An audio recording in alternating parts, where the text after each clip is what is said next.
to remind what His Holiness mentioned on many occasions, the context of the Buddhist position. Like the Buddha, through investigation, and we believe in through many lifetimes, came to refine his insight, understanding, trying to investigate the nature of reality, the nature of the mind, the nature of experience. So at some point, it is said that the Buddha Shakyamuni, sort of every aspect of mental confusion about the nature of reality, he completely bridged the gap between the way things appear and the way things are, so a valid cognition of reality, of consciousness. So that's what we call enlightenment. So now out of that, of course, the Buddhas began to say that what the vision or the truth that he had found was so deep, so profound, that it was almost impossible to express in words. So he felt that how can this be communicated? Nevertheless, through circumstances, the Buddha taught. So now his teaching is not like, here is the truth, take it or leave it. It's more like a road map. This is what I have found. Now, I show you the path. It's up to you to travel it, but here is a road map. If you follow on those steps, and you can verify them step by step, this is the kind of understanding which I have reached. So therefore, it is not some kind of truth that we have to go to blind belief that I can never reach there, but I must believe it. And not only that, but in the course of traveling with that map, he repeatedly said, you must verify it by yourself, and he gave examples, like examining a piece of gold. You don't just take for granted that this is gold, you rub it, you melt it, you beat it, and it has all the characteristics of gold. This is yes, this is gold. So this is the process of the Buddhist inquiry. But of course, right now, we don't have the full direct capacity to see things in the way that the Buddha sees with his wisdom. It's possible. We have a tendency to trust that his experience is valid. We have the way to get through that, but we can't exactly see things in the same way. So therefore, today, I want to try to approach the notion of consciousness from three perspectives. First, the Buddhist view of consciousness from like a logical or philosophical perspective, according to the Buddha's teaching. And then the second part is more experiential, bringing the first person to its ultimate point, experience. And the third part will be examining what would be the fact that could be open to investigations that could go one way or the other about bringing some evidence that whether consciousness is or not 100% linked with the brain. Mm-hmm. So in other way, what kind of phenomena that, if they are true, that could not be explained with this view that consciousness is nothing but a brain embedded in a body and a body embedded in the world. So in the course of doing that, as you mentioned, Your Holiness, there's three different methods. One is direct recognition of reality through our sense. One is inference.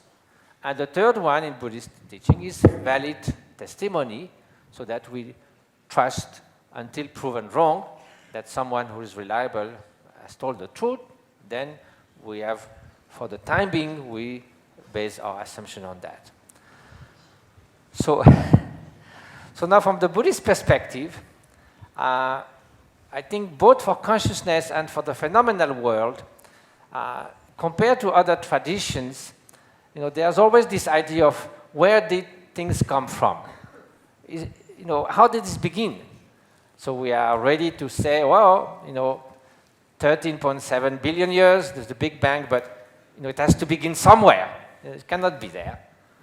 But even a Western logician and philosopher said there is no real flow in the notion of beginningless, no beginning. There's only a very big difficulty in imagination. We cannot imagine that. On the other hand, the idea of a first cause, that there was nothing and due to something that who knows what, nothing becomes something, that's a huge problem. So as we know, the Buddhist philosophy has examined that up and down and said, many, many arguments, which I'm not going to talk about here, but basically, in short, in the Bodhisattva, it says 1 million causes cannot bring to existence something that doesn't exist at all. So, but in the same way, 1 million causes cannot make a phenomena that is appearing to become nothing. It can transform itself, it can do all kinds of things, but it's just the same problem as coming from nothing and going into nothingness. So now, basically, we accept that in some way in the terms of the material world, what we call the material world. If we go down, down, down, down, down, we may come to particles, we may come to the quantum vacuum, we may come to quarks, we may come to superstrings, but in any case, at some point, it is there. In Tibetan, we call chöni, it's the nature of things, they are phenomena. So there was a famous Western philosopher called Leibniz. He says, why there is something rather than nothing, unless we bring God or something, we just have to say, well, the phenomena are there. So in Buddhism, we say because of everything come from a preceding cause, there cannot be a true beginning. But that doesn't stop there, because usually when we say how this began, the solid, we believe that how this solid, truly existing phenomenal world exists. But in Buddhism, we don't have that problem, because as was explained by Geshe-la, when we fully investigate those phenomena, we come to the conclusion that yes, they appear, but that's all we can say. They are devoid of autonomous, intrinsic, solid existence. They don't exist in their own. So Buddhism has been often accused also to being a dualistic, solid universe and immaterial matter. But truly we don't have that problem, because in fact, instead of them being only matter, there is actually two phenomena that for the time being, like this iPhone, seems to be not too conscious, and beings, sentient beings, which have sentience. But there is no such strong separation, because ultimately, if you go deep in the analysis, both are devoid of ultimately intrinsic existence. Devoid of matter, absent and empty of mind. So there are Buddhist schools like the Samsamba, the Shittamatra, who say there's nothing but consciousness, but ultimately this luminous, non-dual consciousness is existent. And then Madhyamika came and says even that is devoid of intrinsic existence. So we have actually two kinds of phenomena, one which seems not to be able of know itself or have any sentience.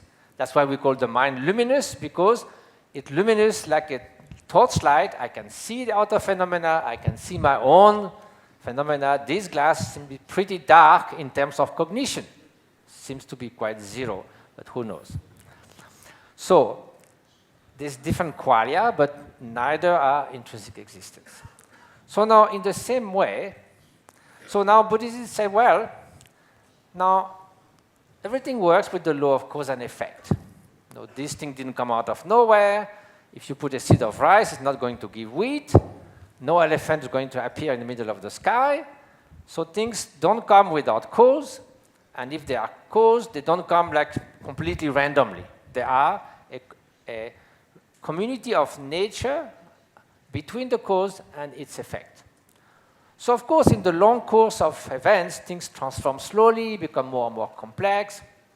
But if you see two minute consecutive instants, one after the other, the immediately preceding instant of consciousness, we say logically it should have the same nature. It should be triggered by a moment of consciousness, not by something that is totally inanimate. Suddenly this kind of spark comes in and it becomes conscious.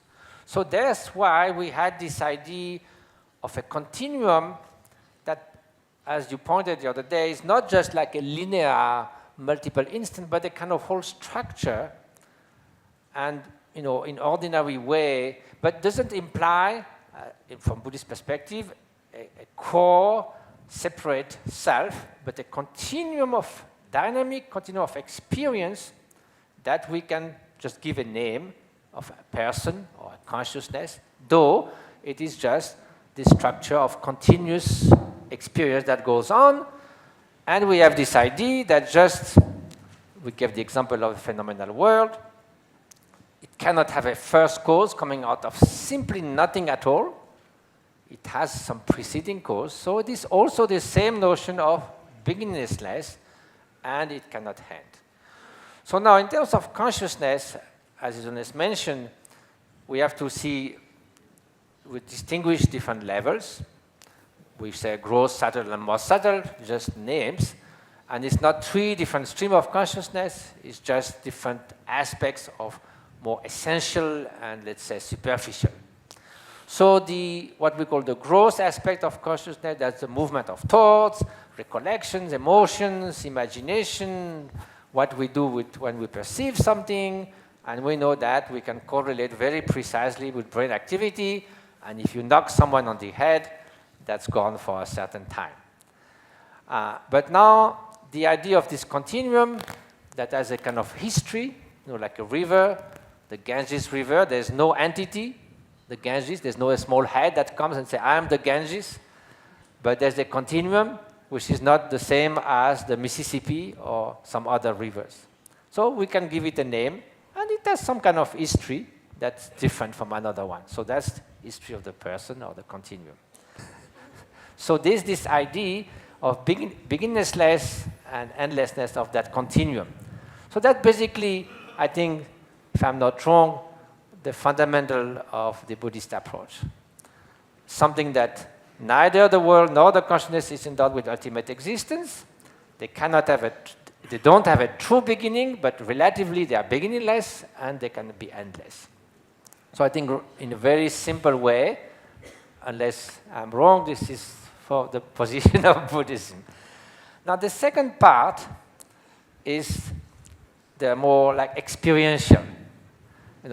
Meditators, philosophers sit around, and meditators sit a lot, not around, but on the spot. So now, we saw with quantum physics that it is difficult for ordinary mind to think that there's possibly no intrinsic existence. Now we don't feel comfortable that some philosophers say, well, when I kick a stone with my feet, I feel pain. Or this thing, tell me it doesn't exist. That's nonsense. So this idea that we could explain the whole world of particles without thinking of particles, quantum vacuum, and in a way that is devoid of intrinsic existence is unsettling, right? But nevertheless, unsettling, material. So because we are used to reality.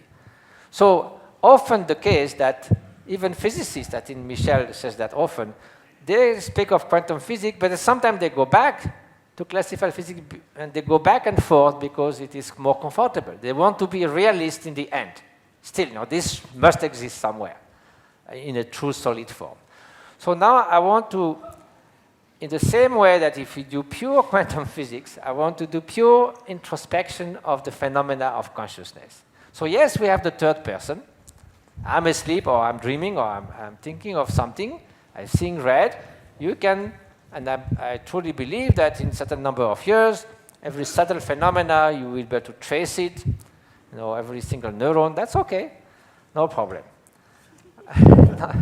But now, let's not jump from you looking at me when I go deeper and deeper, but just experience. Because after all, without experience, why should we speak of consciousness? This is nonsense. Now, we could do all that like robots and be hardly distinguishable, and why we need consciousness? Maybe it's in 100 years, we could also have robots that do most of the things. They already clean the rooms and do all kinds of stuff. So it's coming there. So consciousness is something special. I have a conscious experience. So let's explore that from that perspective. I'm looking myself within my mind. So first I see thoughts. I see some kind of memories coming, but behind these curtains and movement of thought, there's also some kind of basic faculty of knowing. Without that, then there's nothing I could understand. So if I go deeper and deeper, and contemplative practice, and of course, even not to the extent of Buddha Shakyamuni, but genuine practitioners over the centuries, they have looked within their mind, and there are some moments where thoughts are not sort of moving that much. You know, like a sky where there is no birds passing and no clouds, the sky is there. So this pure consciousness is there. We can experience that. And you know, for very accomplished practitioner, they describe, of course I can't say for myself, but they describe this kind of pure awareness, free from concept, that is non-dual, but that is at the same time not like you are dumb. It's the most vivid of all states you could imagine. Actually, much less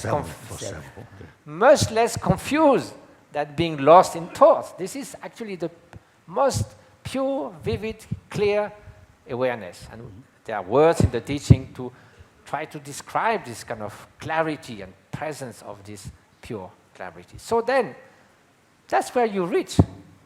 Of course, you don't know even, not only you don't go to neurons, but I don't even know I have a brain until I went to Richie and Tanya's lab. I have no clue. Because I don't feel my brain. So the first time I went to Richie's lab, then after that, when journalists asked me, what did they find?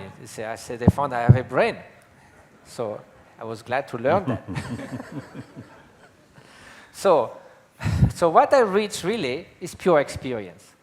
And there, just as Leibniz was stuck, why there is something rather than nothing, that's just there. I cannot say why it is there and not there, but it is there. And that's nobody can deny. Okay? So in the phenomenal world, we say it's a primary phenomenon, like the equivalent of Chunyi interval. It's there. So now we can explain how it becomes more complex, but why it is there and not there, it's just there. But in Buddhist term, it is there, yet devoid of intrinsic existence.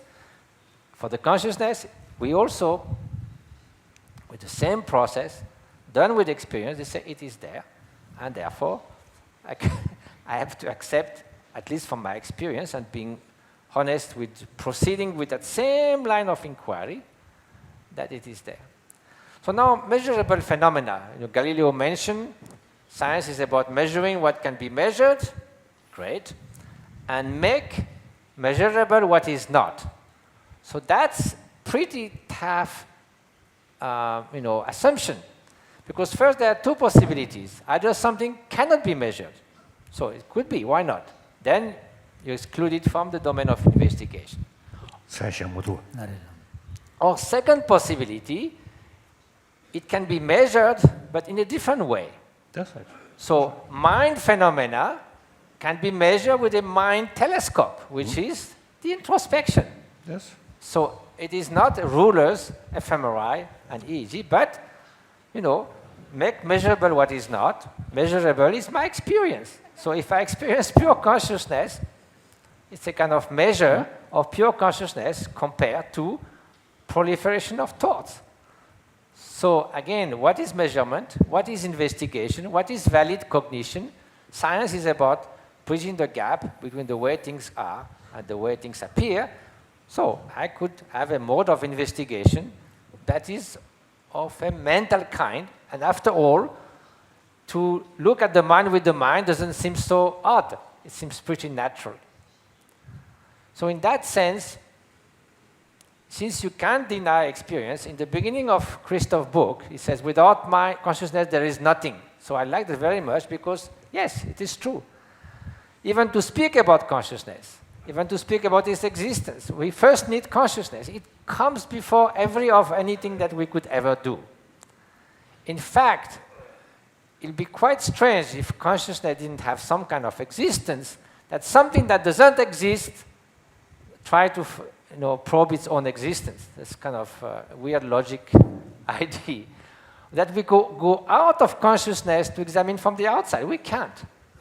I mean, even in mathematics, there's there's some kind of theorem that sometimes you can't explain the full system unless you go out of it. So here you can't go out of consciousness to explain consciousness. You're always within consciousness. So in a way, it's a very primary phenomena.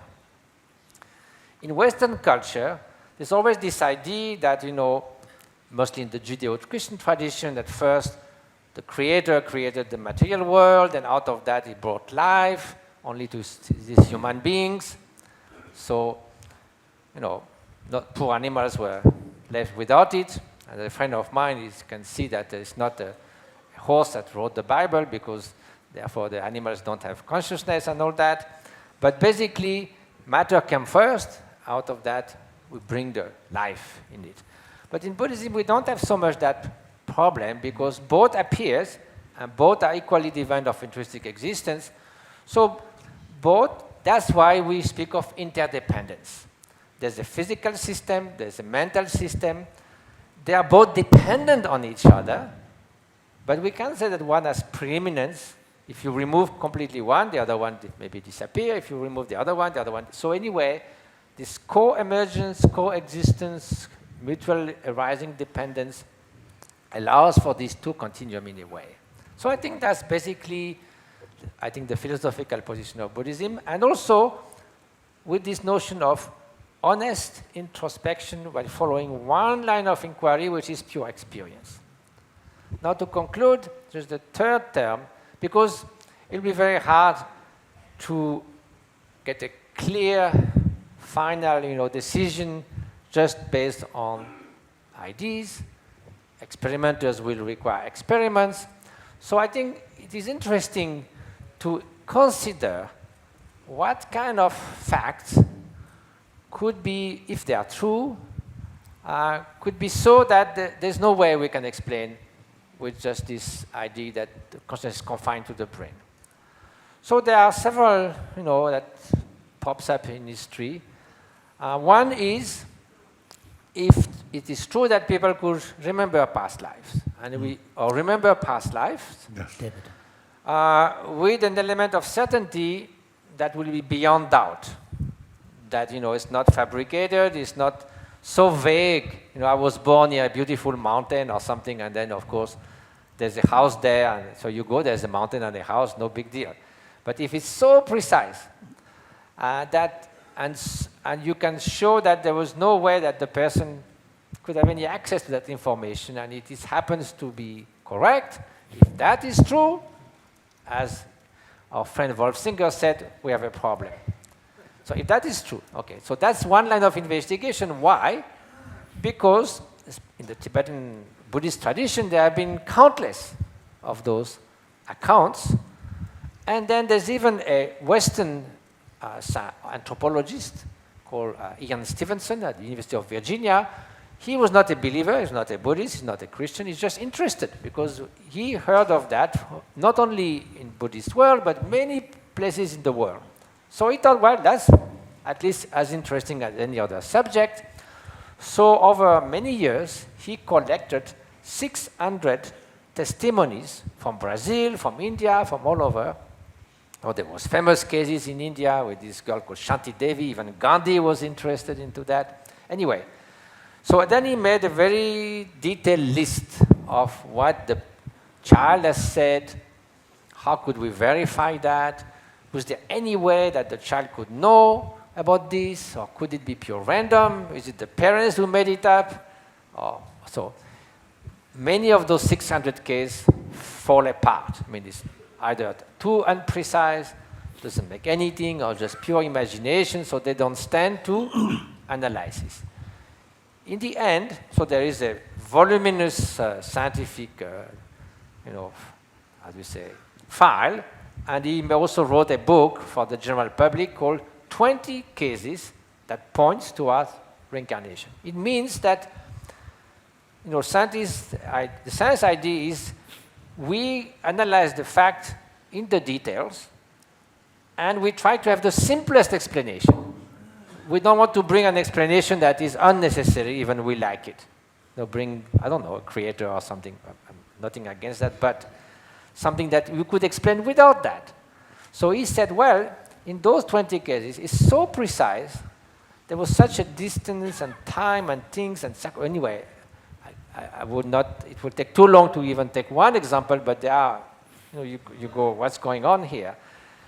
Well, he said, well, considering everything, the simplest explanation is that what they say was corresponding to something that they experienced, and that's the fact seems to be verified. So there are many cases like that, and we can see that. But of course, when something is so, out of the general thinking, people have not refuted that, but they said, well, who knows? So basically put aside. So that's one thing that could be investigated more, say, thoroughly, and who knows? Okay, one thing. The other one is probably less convincing, is what we call near-death experience. People who died, they are in a vegetative state for a while, sometimes for a few hours. They have no heartbeat and no flat EEG, but they are maintained artificially, their blood circulation and breathing. So there was a study by a Dutch cardiologist who studied 365 cases of this near-death experience, where basically the patient was in a vegetative state for some time. That paper was published in a reasonably good medical journal called The Lancet. It's one of the two main British journals. And out of that, there was, I can't remember exactly, but 6 or 7 cases where the person after that described things that there's no way that person could have known. One case, for instance, the person was for 24 hours in this kind of no state of obvious consciousness, and he had a denture, so a nurse took the denture, put it on a tray and left. And then that nurse, when the person finally woke up, she wasn't there. And she came a few days later, and the guy said, "Where did you put my denture?" And she got shocked because she had not seen the person since he was awake. So there's things like that. So this, again, could be investigated. And if there is something serious, then we have to think. Okay, that's one possible line of investigation. The other one,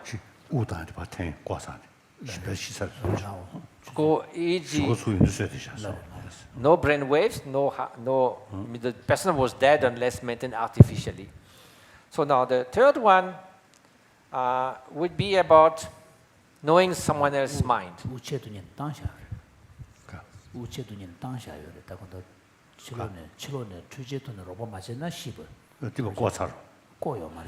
Still on respiration.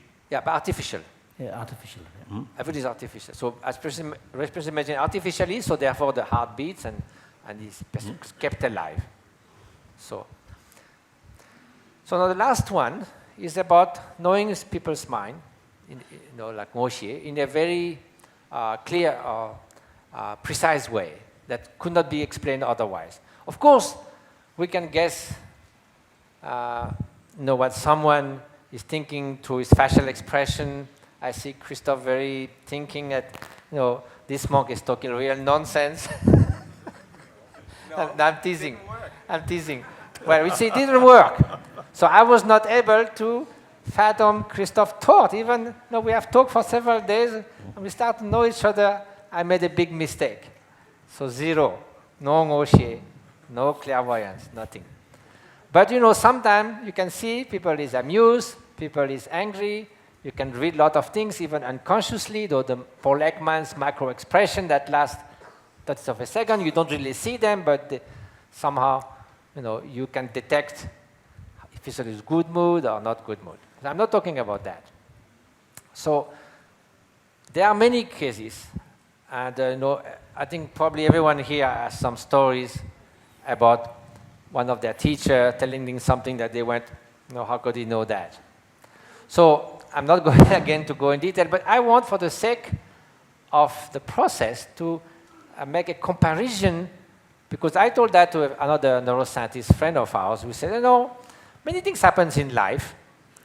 Everything is random. I mean, you meet someone in the train, and you have one chance in 10 millions to meet that person, but it doesn't mean anything to you. If you meet your brother in a train in South India, then suddenly you say, what extraordinary coincidence. It's not coincidence, it's simply something that's like winning the lottery, but it has meaning to you, so you think it's quite extraordinary. So I will give one example of that. I am sometime in Paris, not often, but several days in a year.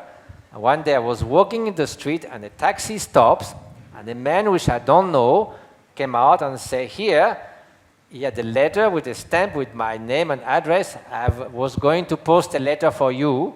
Here it is. So then, it's kind of funny. And the same evening, my sister and I, at 3 hours interval, took the same taxi without knowing. We found out there's 14,000 taxis in Paris. So in the same day. So those, people will think, nothing is random. There's a destiny, But in fact, it's just like winning the lottery. There's nothing extraordinary in that. It's just a very rare event that was meaningful because he was going to the post office, I was working, we met, so what? It's rare, but it's nothing wrong. Now I'll tell you another story which I think is different. When I was young, I didn't go fishing and I never went hunting. But one time, my uncle, there was a lot of rats in his lake, and he says, why don't you go and shoot at a rat? I was 13 years old, and stupidly... So,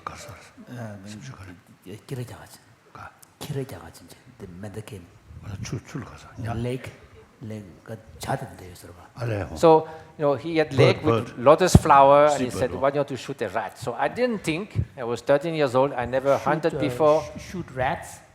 So he told me to go and shoot the rat because all those rats are eating the flowers. Those big rats that actually came on the ship from America, so they are invaders in front. So they're eating all the French flowers. So my uncle didn't like that.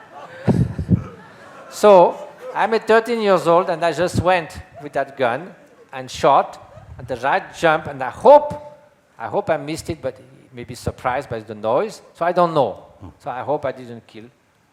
So one day, I was in my hermitage in Darjeeling when I was studying with Kangyo Rinpoche, and I thought, how could I ever have done that? It's incredible. Cannot think in place of the rat. I thought, how is it possible that I could have even think of doing that when I was very young? So I thought, I must go and tell my teacher. So I went down from my hermitage. And I came in the room, and Kangyo Rinpoche was with his son, Tukupe Mawangyal, whom you know. And as I was doing prostration, they start talking and laughing. So then I came, and before I could open my mouth, Kangyo Rinpoche said, how many animals did you kill? So I went, just sort of. No, there was no lights and strange sounds, and very normal. So now, my teacher, Kangyo Rinpoche, when I met him at 20 years old, he said, what are you doing? I said, I'm a student, doing kind of scientific study, and I'm engaged in a program. I didn't know PhD, but I'm pursuing a kind of diploma. And the next year I said, should I come to stay with you or finish what I'm doing? He says, finish what you do. And I told him a few things. I have my mother, then she became a student. I have an uncle, a father, a sister. That's it. Great teacher don't ask you how you learned to ride the bicycle or how was your childhood. We never talk about my childhood. We talk about teachings and Dharma. He told me stories of the great teachers. He never asked me, what did you do this, did you do that?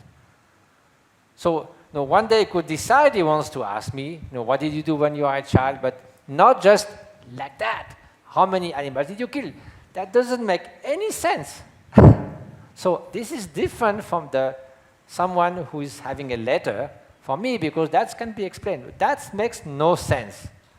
So now that one story, I think I could tell you 10 of those, and here we could collect them tonight. We'll have there's quite a few.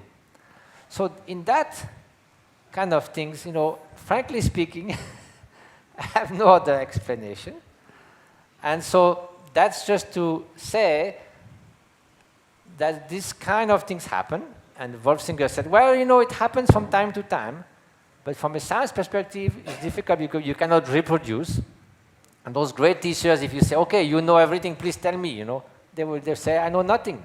Because this idea of boasting and showing off, sometimes if the disciple opens mind for some precise reason, a teacher will show that. But not like to say, I'm going to walk in water. Some people in India say that, and when all cameramans come, you start walking in water and fall in the water. So I think, so real teacher is not boasting around about that. So that's the kind of phenomena that could be investigated. And so that's, I think, open. And again, Buddhism is not about, it must be true. Again, if we want to bridge the gap between the way things appear and the way things are, we have to be open all the way to what is reality.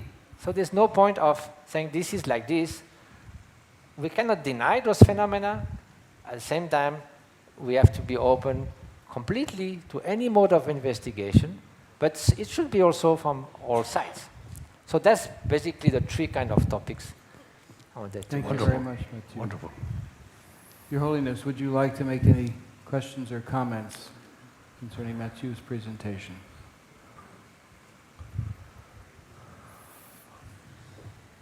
I don't know. Perhaps I want to congratulate one French become serious Buddhist practitioner. So get some extraordinary experience. So congratulations. Thank you.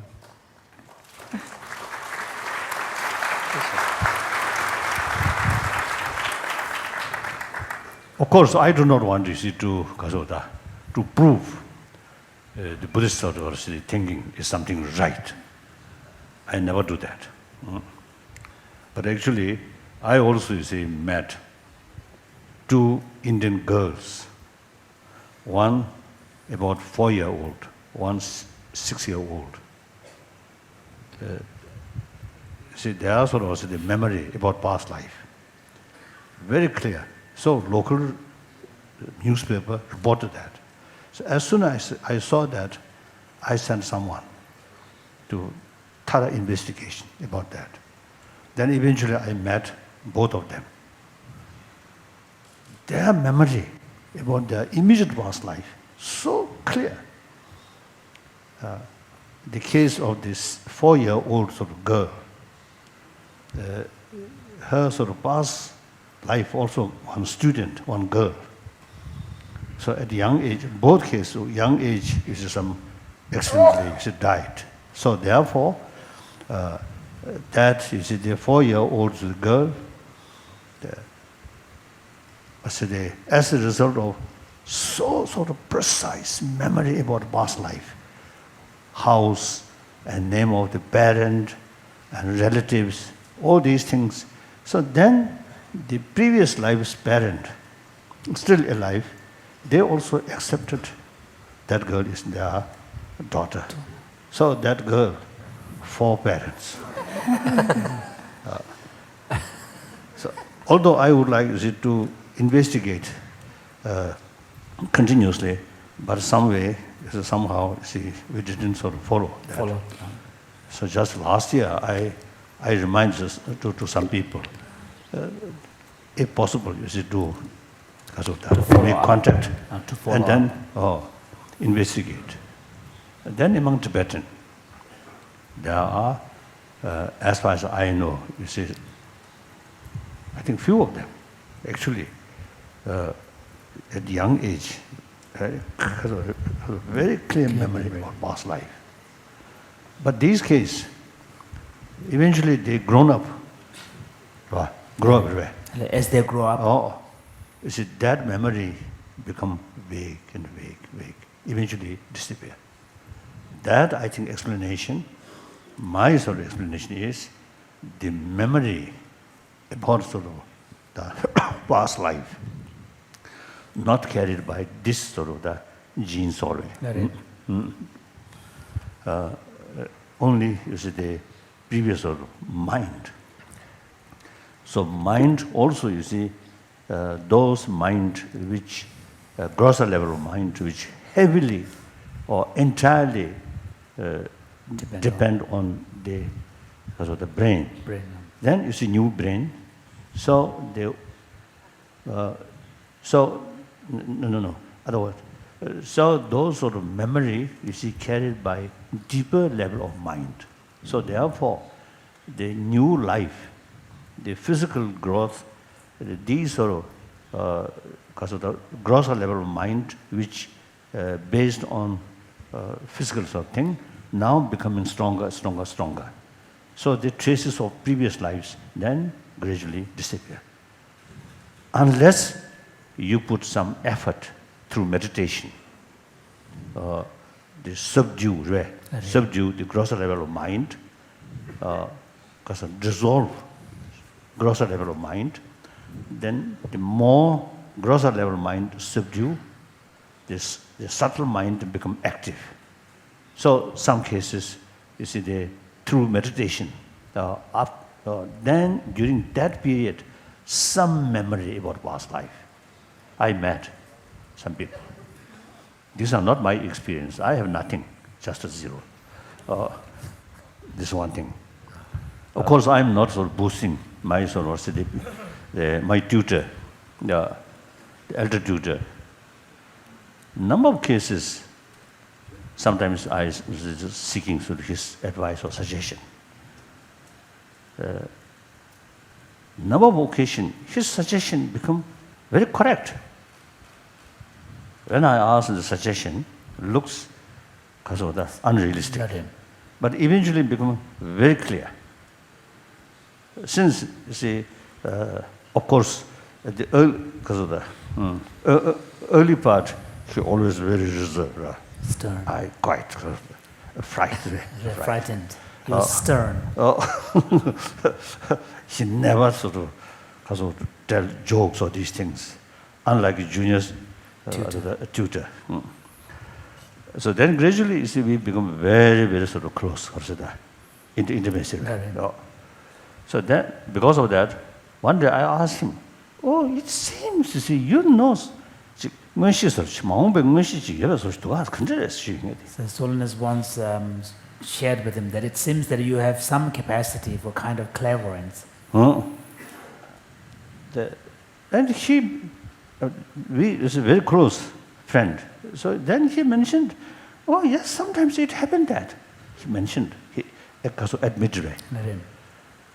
So that's my own experience. So these phenomena, yes, and then after death, the body remain, as I already mentioned. You see, these things can explain only on the concept of subtle mind. The subtle mind is essentially completely separate, independent from this body. So, brain specialists, no possibility to investigate that. Buddhist business. Buddhist business. Buddhist business, yes, Buddhist business. And also, you see, Hindus, some sort of, when we say, you see, Hinduism, there are many Different kinds. different sort of the school of thought. So many of them, you see, the same sort of belief, same view, rebirth theory.